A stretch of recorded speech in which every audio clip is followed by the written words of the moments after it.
வணக்கம். என்னோட பேர் தனசேகரன். நாங்கள் மேட்டூர்லேருந்து வரோம். முதல் முறையாக ஃபேமிலியோடு இந்த ஈரோடு புத்தக திருவிழாவில் கலந்துக்கிறதுல நாங்கள் ரொம்ப சந்தோஷமாக ஃபீல் பண்ணுறோம். காலையிலேருந்தே பார்த்தோம்னா இங்கே ஒரு 11 மணிக்கு எல்லாமே ஸ்டால்ஸ் எல்லாம் ஓப்பன் பண்ணிடுறாங்க. அதுக்கப்புறம் ஈவினிங் 9:30 வரைக்கும் இருக்குன்னு சொல்லியிருக்காங்க.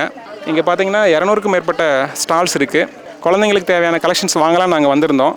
கிட்டத்தட்ட பார்த்தோம்னா நாங்கள் எதிர்பார்த்ததில் 2 மடங்கு பணம் செலவாகிற அளவுக்கு பிள்ளைங்க ஆர்வமாக இருக்காங்க புத்தகம் பொறுத்த வரைக்கும்.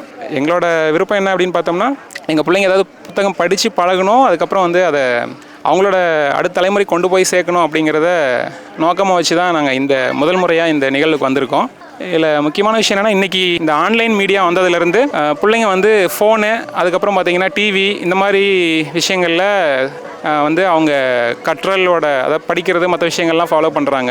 அதனால இந்த படிக்கிற விஷயம், புத்தகத்தில் படிக்கிற விஷயம் குறைஞ்சிட்டே வருது. ஸோ இதை தவிர்க்கணும் அப்படிங்கிறதுனால தான் நாங்கள் குழந்தைங்களுக்கு இந்த வயசுலேருந்தே கற்றுக் கொடுக்கணும்.